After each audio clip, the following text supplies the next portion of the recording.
கடந்த காலத்தில் டைனோசர் முட்டையை ஆம்லெட் போட்டு டைனோசர் இனத்தையே அழித்த மாதிரி நான் இந்த முட்டையை அழிக்கவும் விட மாட்டேன், இந்த இனத்தையும் அழிக்க விட மாட்டேன். நேற்றே நான் இந்த முட்டையை சீலிங் அடிக்கும் போது பார்த்தேன். ஆனால் இருந்தாலும் அந்த முட்டையை நான் காப்பாற்றலை. ஆனால் இப்போ நான் காப்பாற்றணும்னு நினைக்கிறேன்.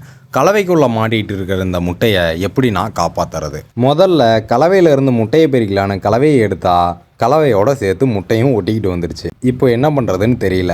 கலவையிலேருந்து முட்டையை எடுத்தால் முட்டை உடஞ்சி போயிருமோன்னு பயமும் வந்துடுச்சு. அதனால் அந்த முட்டையை தூக்கி ஓரம் வச்சுட்டு இன்னொரு முட்டை இருக்குது, அதையாச்சும் காப்பாற்றுவோன்னு கையை வைக்க ஆரம்பித்தேன். ஆனால் கை உள்ளே போகலை.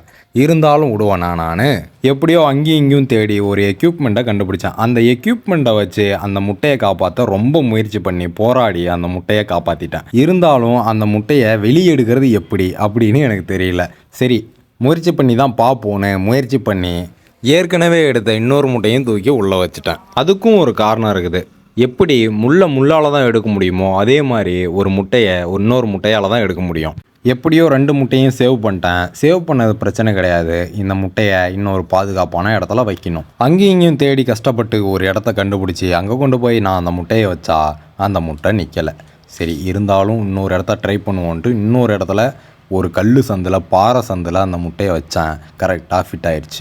சரி, இன்னொரு முட்டையும் தூக்கி அதே இடத்துல வச்சுட்டு நன்றியெல்லாம் எனக்கு வேணாம், நீங்கள் நல்லா இருந்தால் போதும்னு சொல்லிட்டு வந்துட்டேன். ஆமாம், இது எதுக்கு காப்பாற்றினேன்?